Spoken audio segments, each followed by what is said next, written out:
ability in Champ Select. And the worry has to be game one. That was the easy game that SKT give you. I've talked about it. Peanut and Huni, the least amount of involvement they had in a while. Power with Maple and Casa.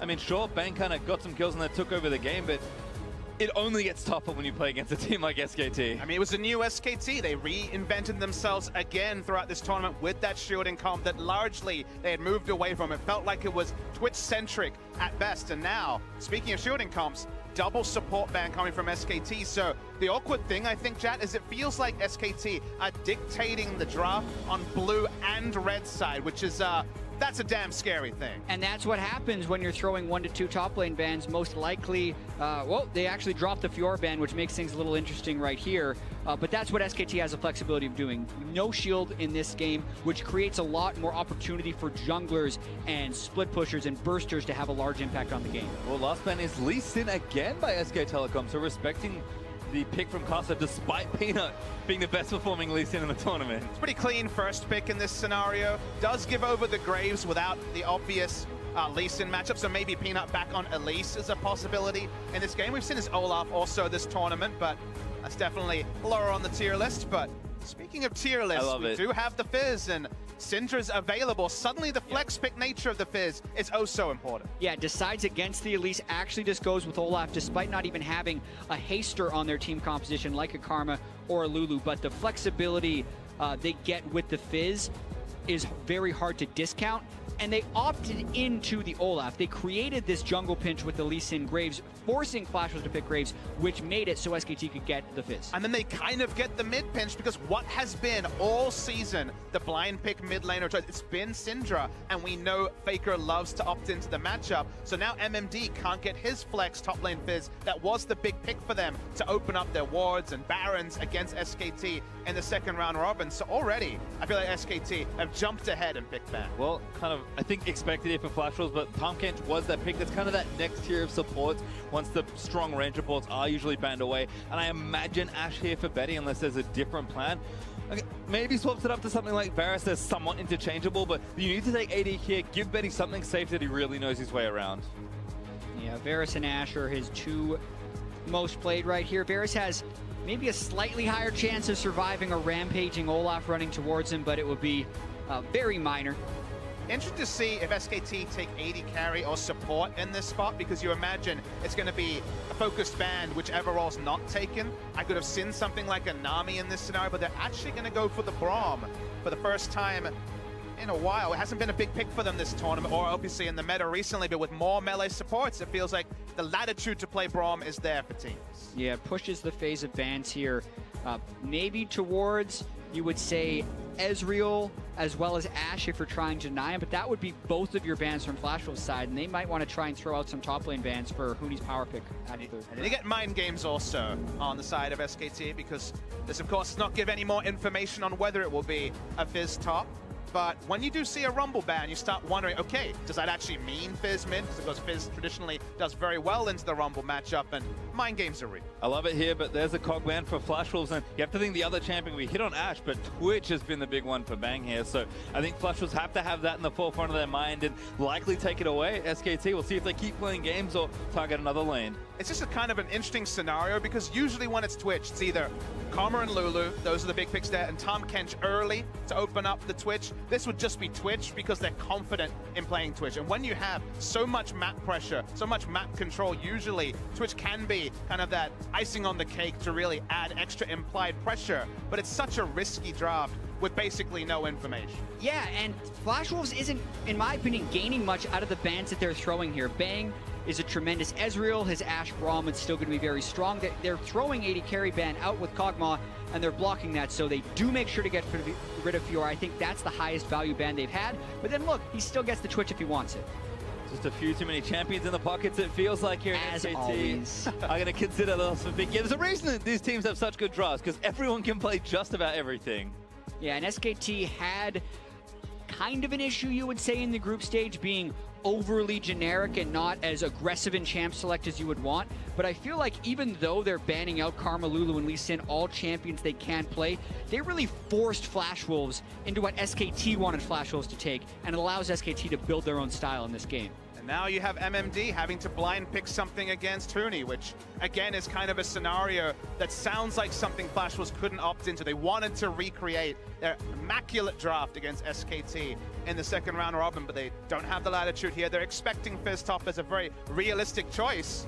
Right. Blind picks. And they're probably going to go with Nautilus in the last choice, and it's going to be incredibly similar to their team composition last time. Switching it for the Shen makes it even more of a split-pushing composition. It blocks Huni from having it, but still an incredibly similar draft as far as it needing Maple to get the side lanes going.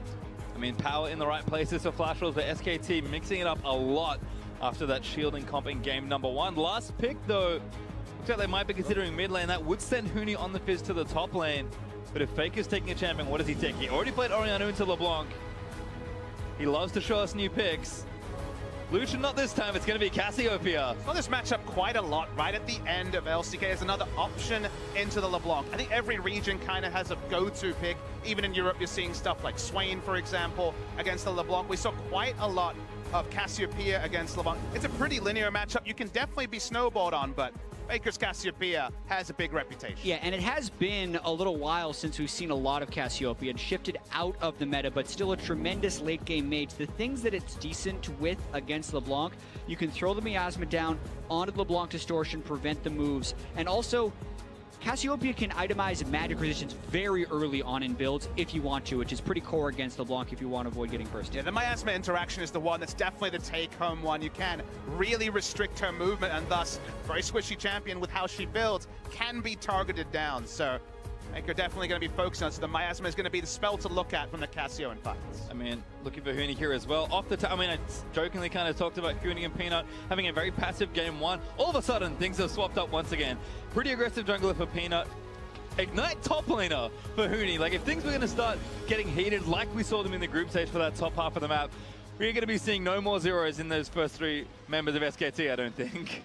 Yeah, it's a strong front line from both teams in this one. Still more split push priority on the side of Flash Wolves, and they're going to have to be incredibly cautious to not get caught in the mid lane when SKT can group up as 5 and just kind of power through, because that's what SKT is incredibly good at doing. And the amusing thing is the second support here for SKT after the Braum is kind of the Cassiopeia, who can stand in the backline and use the threat of the ultimate Petrifying Gaze as a disengage tool to allow Twitch to open up. So it's definitely not a prototypical support mid, but you can play 2 lines of scrimmage, Olaf and Fizz diving in, and the Cassiopeia, Twitch, and Braum in the backline. Well, we'll see what happens here, but Flash Wolves going to try and start things off on the same foot in game they did in game 1 here in the second.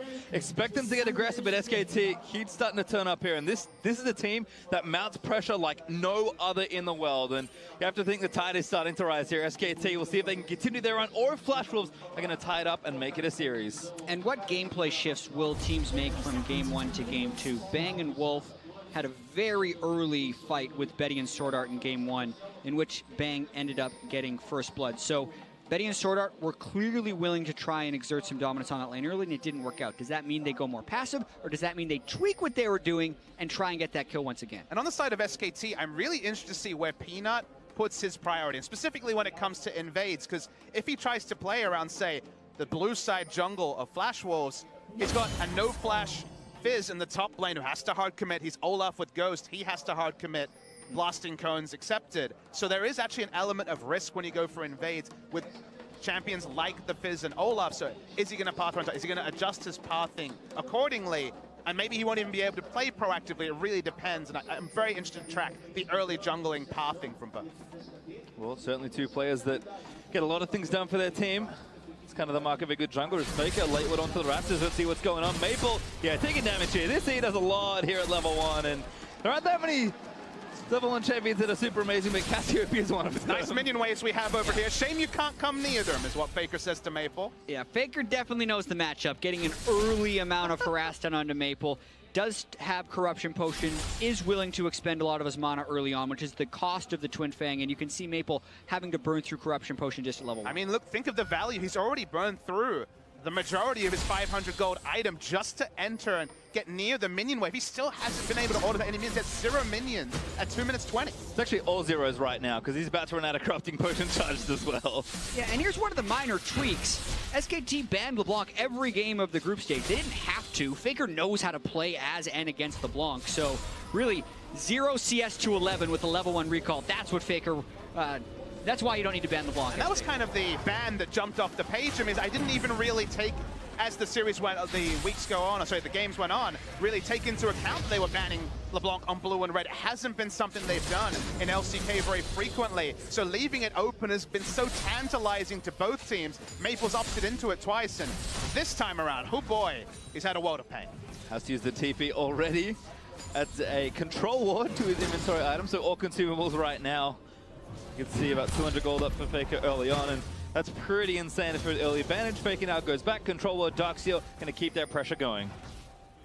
Yeah, watching Maple CS here is kind of a weird thing, but it's like very satisfying to see him just try and fight against the levels, the lack of itemization, the lack of AP he has in the early games. So pressure game from Faker that honestly we haven't seen too much this tournament. It's been a lot of passive Orianna for the majority of the tournament. Big change there with the approach on the Cassiopeia.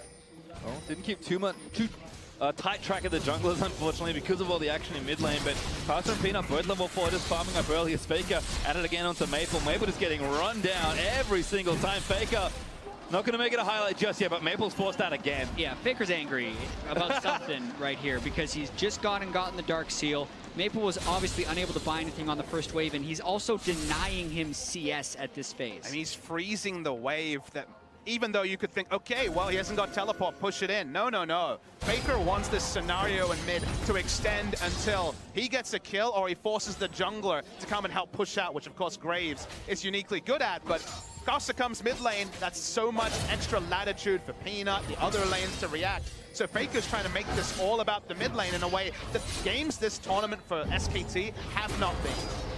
Well, if we look out of the mid lane, you see MMD and Huni trading up here in the top side. Everyone else is even, so that's going well at least for both teams. Betty and Sorta getting some push going, but Bang going to be playing it safe. I mean, Casa, again, not that same level of proactivity. He's going to clear out this control ward, so might open something up here, but Maple's bad time continues. 36 and counting to 12 when I last looked. Faker is almost 30 CS ahead at 5 minutes. Yeah, really showing how you can play that matchup early on as the Cassiopeia. Takes his first bad trade there, not getting his miasma down in the right spot, but still has a lot of the ability to resustain as the Cassio with the Corruption Potion. And the wave is still not in a good spot for Maple, so he still has to play pretty defensive. He now has one control ward down on one side to back off. It's another nice check.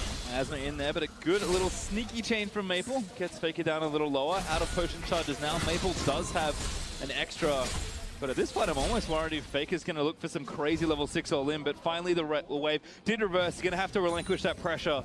Huni's going to TP top. Faker's going to recall and buy up as well. And Dina taking some damage. Huni with that early sheen, so also playing aggressive in his 1v1. When you're laning against Shen, you have the latitude to go pretty much whatever itemization you're feeling. In other more tough matchups, Spectre's Cowl into Trinity Force is often the way, but Sheen against the Shen is just fine. Some Shens will just take a Tiamat early just to battle, but gonna go the respectful route of going towards Spectre's Cowl, and feels like even with the first itemizations, you kind of know how this lane's gonna play out. Yeah, and as soon as the teleport is down, Peanut's up there at the right time for a gank, but MMD played this one smart. The last thing that you want is to be pushed out of the lane after your teleport, because that's when you lose total control of the lane. Oh my goodness. The thing that Faker's doing is he's applying so much threat to Maple that he's never even getting off the second part of his chains. Maple again, big mini wave, going to try and make something happen here. Gets the chain down, Casa also joining Stand United, going to move in there as well, but Faker, as he splashes away and finally relinquishes some aggression. It took 3 people, and Maple will still have to recall just to get Faker's flash. That could subdue his aggression a little bit. Here comes Huni, though, trying to get something. Gets himself over the wall, so should be safe there. Huni only recently picked up his ulti, so I think the other reason why Peanut wasn't able to really force. And now the wave pushed back, and MMD going to have it in a better spot. But Maple, almost on life support already. Negatron Cloak early, will need every ounce of combat stat he can get. And Faker is going for that tier. His Casa been fished up there by Huni. Damage coming in. This looks like first blood. Ignite is there. Goodbye, Casa. MMD lost control of that top lane. Faker also controlling the mid lane so much. Karsa was in vision for pretty much the last minute, so Huni knew exactly where to find him. And when you're playing around mid lane, when you need to draw so many resources to get a micro win like the flash to relieve pressure, predictably, wards are going to go down in other areas that you can't keep tabs on everything. Huni just walked up. He didn't actually have vision, put down a control ward, ducked around the wall, hit a max range vision. Ignite, goodbye Karsa. Right as the blue is respawning, Huni just trying to get vision on it and finds a Graves. Very nicely done. I feel like he didn't mean to auto-attack the controller, but his instincts just said, I have to do it. And as soon as Huni saw that, he's like, hey, you're dead. You cannot be staying there. Maple back in on the Faker. Karsa here as well, but Faker looking for a 1v2, perhaps damage is there. Gets the stun onto Maple. Now Peanut going to make sure to protect his mid laner, so no heroics needed just yet. Faker drawing so much attention in this game and still applying his will. 40 CS up at 8 minutes now. Still his barrier as well throughout all of that chaos. I love that Bang's here as well, just to see if maybe something can be done. Was on a recall as it built for the comes. Something can be done. Oh no, he can! On the onto Maple Chain, he's got with that force to fly. Whoops in here as well. It's a party in the mid lane, and Bang gets a second kill. Yeah, when Faker draws the reinforcements, when you've got the stealth from the Twitch, this can be the answer for SK Telecom. And on the desk, very rightly they called out that this tournament hasn't been about Faker, who's been fine, but we haven't seen the moments that were quintessentially Faker. This game, the first 10 minutes of this game is the Faker show that we've been denied so far. And he hasn't even necessarily done the things that we called out that the Cassiopeia does against the LeBlanc. It was all about level 1, just out-trading by spamming, knowing that LeBlanc needs to proc the passive and can only do that if you're skilling E and landing the skill shot. Then they're also using the Twitch, something that is banned so much against Bang, waits for the distortion to come out, opens up, and everyone from SKT piles in. And bans is the big story. They may not have actually put too much time into LeBlanc and scrims because it was permabanned on both sides. It's up, it's Maple's LeBlanc. Maple is a famous historic LeBlanc player just like Faker. And for there to be just the outrageous CS advantage there is this game, lets you know that, there's a lot to be said about form being temporary and class being permanent, because Faker Shaw has been allowed the latitude to kind of be a secondary, tertiary carry. But also, you get games like this. I mean, Faker's only AP generating item is a Dark Seal.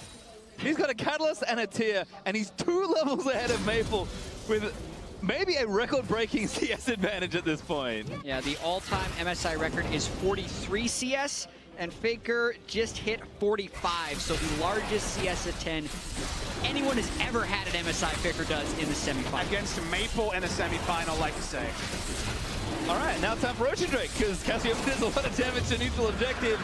No one is leaving their lanes for fear of dying, so an easy pickup there is MMD. Maybe going to get soloed here. Karsa in the ignite, and the dot damage is enough. Huni burns one down. Karsa too late. Well, if the last game looked close for the first 25 minutes, this one looked close for the first 25 seconds, and then Faker started casting spells onto Maple in the mid lane. SKT now winning all across the map. The scary thing is, if you're G2 or WE as well, I hold the thought. Time in bottom lane, ulti there from Wolf with the Glacial Fission. Now Sorta going to get stunned up, but the Grey Health is there. Betty, a little too far away, and now SKT going to chase. Splash from Tom Kench might have been enough as the cast lands in. Good Winter's bite from Wolf.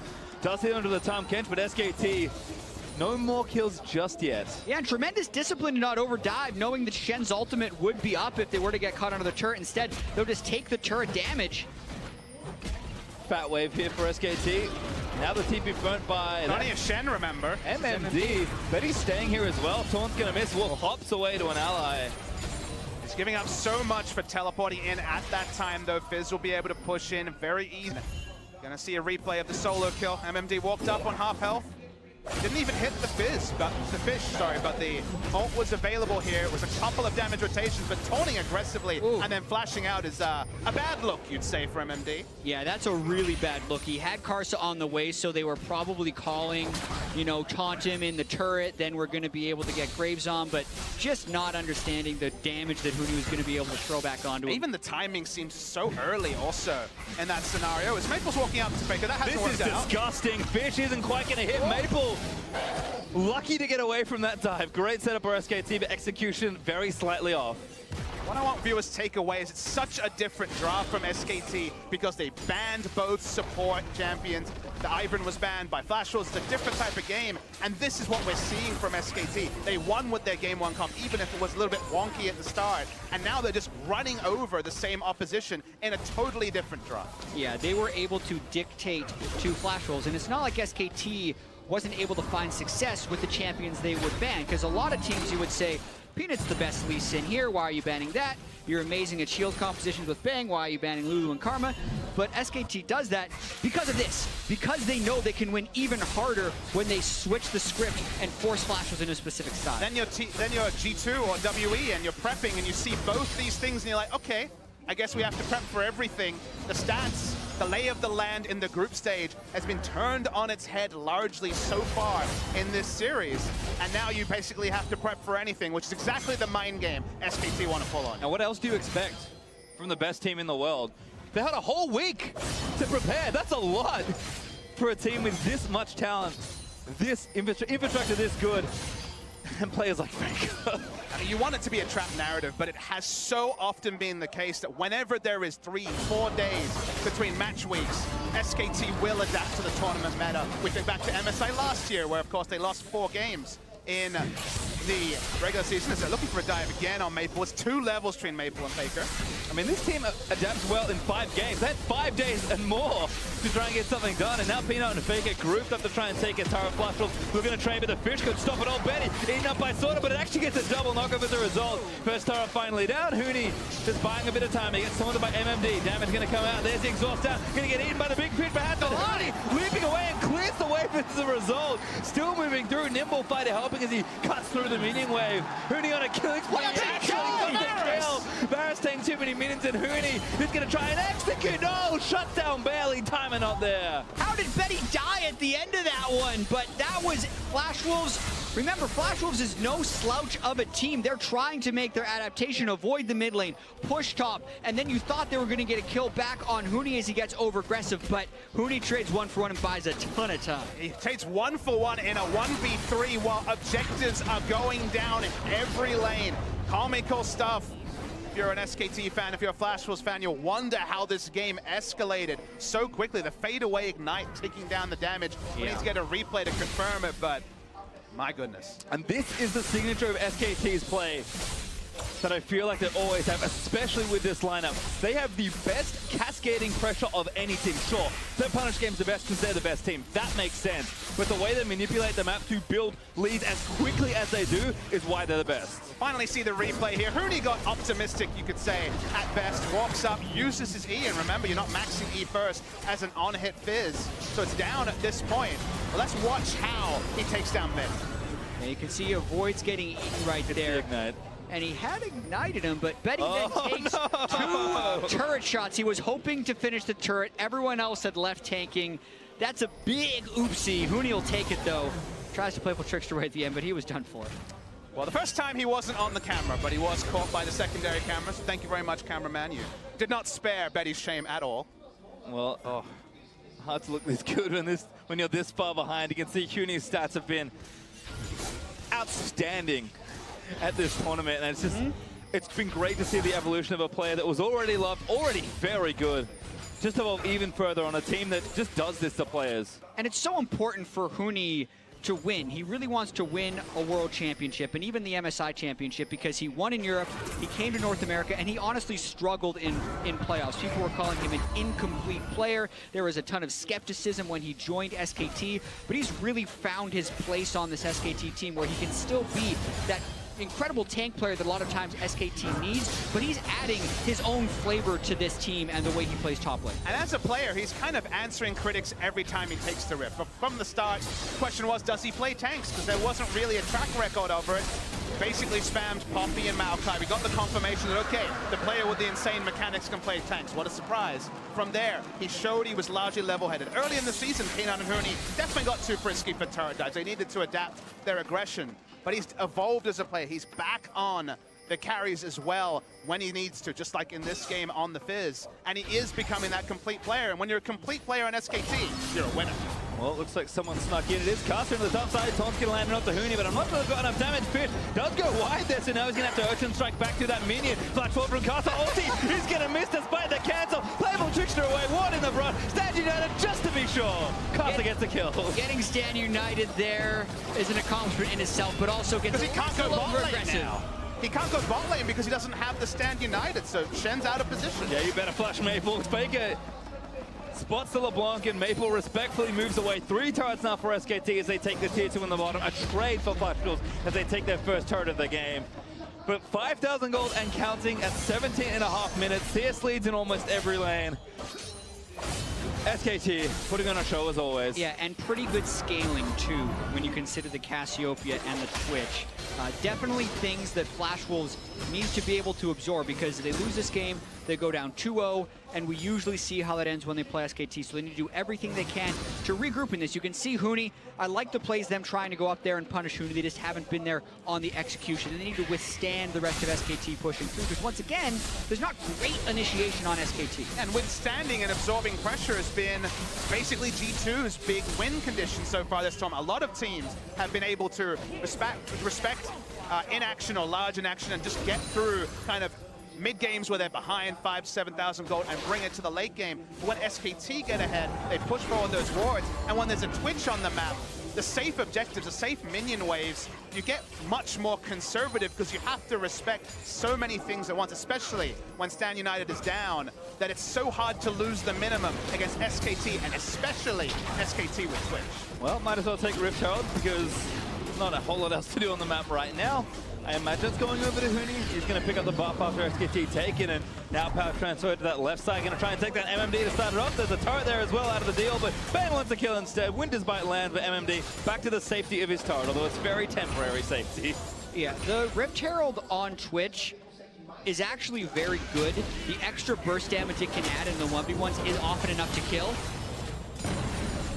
Drawing in more members here are the Flash Wolves, try and keep this turret up as long as possible. They are playing the map, given they have the LeBlanc with teleport in the bot lane, but Huni's on a hunting mission, and looks like he's going damage second item, which is certainly not something we see a lot in Korea, but when you're this far ahead and when you want to just kill Shen repeatedly in the 1v1, why not pile on to Blade the Ruined King?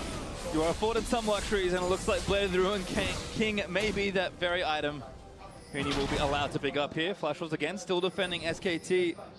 Staying group, not trying to let anyone slip up here and gift gold over to the Flash Wolves. But again, they've just got all this pressure. Huni able to keep moving through. Faker is just standing strong in the mid lane, forcing Maple or whoever else back, because Faker himself is also so good in a 1v1. And then Bang just chilling out. He's got the map open, a world at his feet, and maybe a 3v2 to start things off. Betty trying to stay near the Tom Kench, thought out gobbles him up. And again, safe for now, but that turret's looking real unhealthy. Yeah, and they are getting out pressured in both soul lanes as well, which makes that hold even more difficult. It's a 2,000 gold lead for Faker in the mid lane. It's an 1,800 gold lead, plus the Rift Herald buff for Huni. So SKT actually pretty happy to keep this map spread out. When you see the Vamp Scepter on Huni, you know there's no way he's going for a team fight Fizz right here. He's really just trying to dominate that 1v1 versus Shen. Well, looks like they're going to chase Maple, who's on the wrong side of the map. Dashes over to the wall, might be looking for an execute at this point. Needs to make it all the way to the fountain laser without getting tagged. Maple. One spell. Peanuts is lining up the last one. He's trying to check off. He finally got hit. Maple gives it up. He's like, all right, I'll fight you. Peanuts like, yep, I'll grab that one. I actually see some pings over onto the Baron as well. They're coming from Flash Wolves, but respecting the fact that Cassiopeia and Twitch do Baron very quickly. Add a Mountain Drake on top of that. Baron probably has about 7 seconds, even especially when you get up around 30 minutes. A little bit longer right now, but that's the type of time frame you're dealing with the late game Cassiopeia. And the kind of the part where you know this game is completely gone, it's not the replays, but it's that at 21 minutes with triple globals, remember it's Shen and 2 teleports, so Stand United and 2 global teleports, SKT is dictating every lane assignment. Everything Flash Wolves is reacting to. They tried once to put Maple on the bot lane to try and force something. He's still got wave clear. The Fizz shows up and he's forced out. Now they have those globals and they try and make something happen. This is an insanely hard force from Flash Wolves. Wolf's going to get chained up there. Maple going to follow on through. Virtual Pitcher hops out. Might be enough to disengage it, but the damage still flowing in as SKT commit. They want to turn it around. Faker also here. Huni needs to land a big pitch to start it off. He's going to miss it. No fight started by either. It's still odd numbers for SKT, but they have that giant gold lead, so they're trying to cut Flash Wolves off. I mean, they're outnumbered, but it doesn't really feel like it. Huni going to cut them off. Ignites on the Betty and gets the grass prop. Playable switches that. Ulti lands in onto Faker, but Faker just going to stand and deliver. Peanut also there to try and get some front line down. The damage is immense, but it's not nearly enough. Flash Wolves just too far behind. Getting cut off by a true 4v5 with Ola slowly ambling towards the fight. Lets you know where the game is going. Flash Wolves do get out. They are forced to use some resources like the Stand United, like the teleport from LeBlanc, so the map plays will be even more one-sided for SKT for the next 3 to 5 minutes. But SKT do not grow their gold lead in that scenario. We've just breezed by the first 2 Drakes as well, but the second mountain is now spawning for SKT. It just feels like even in an even scenario with the globals, Flash Wolves were going to have a ton of trouble trying to contest, but again, they'll move back down. They've got plenty of damage to get it done. Faker's even counter-jungling on the Cassiopeia.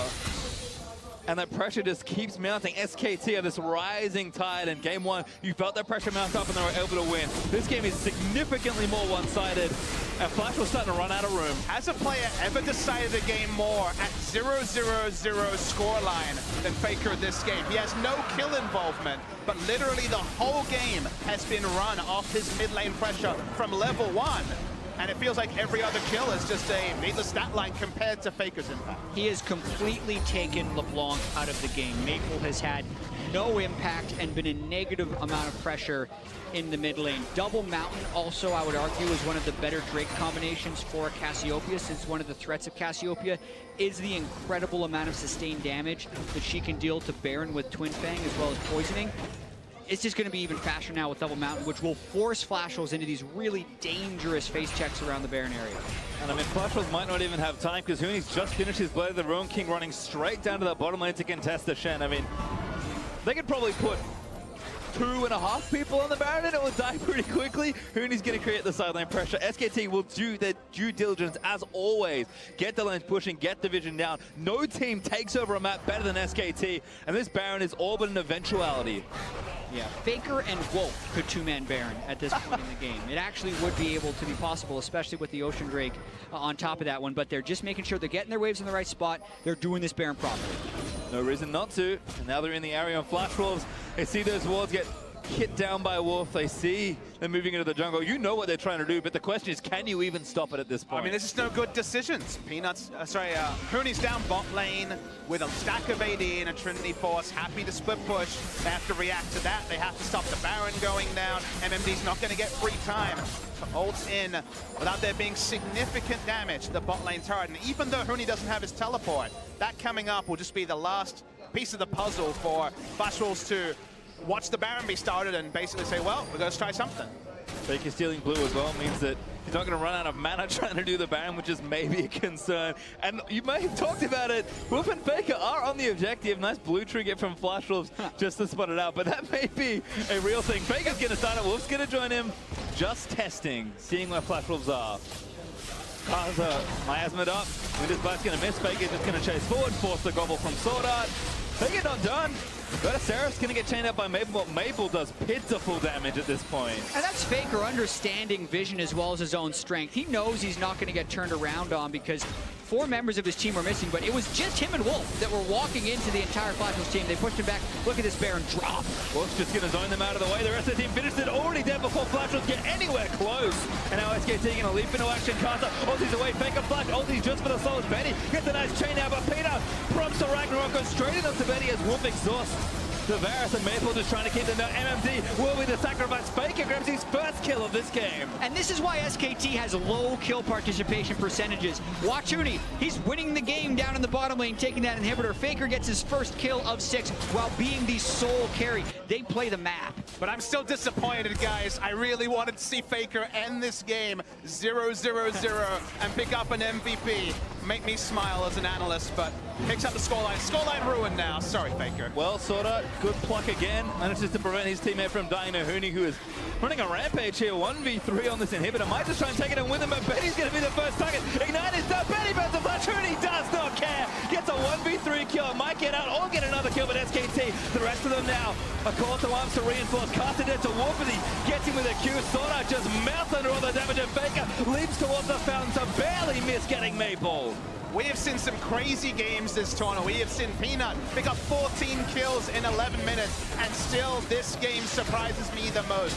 Faker's performance, outstanding. They're looking to dive the fountain, you know, whatever, and end the game. I mean, the first game ended pretty quickly. This one's going to be even faster. SKT going to take down yet another Nexus and push Flashless to the limit. 2 Barons in 2 games, and they end the game while they have the Baron. They're turning the corner on these victories so fast and decisively. They turned the corner on game 1 with a smart team fight, Caitlyn living and putting out the damage. They turned this game on a level 1 trade in the mid lane, I think, to a great degree, and it snowballed further. They had to send so many resources, the Flashless, to even hope to stabilize the mid lane matchup. Predictably, the other lanes fell apart because they were funneling everything into mid lane. SKT turned on the style, and there was only ever one win.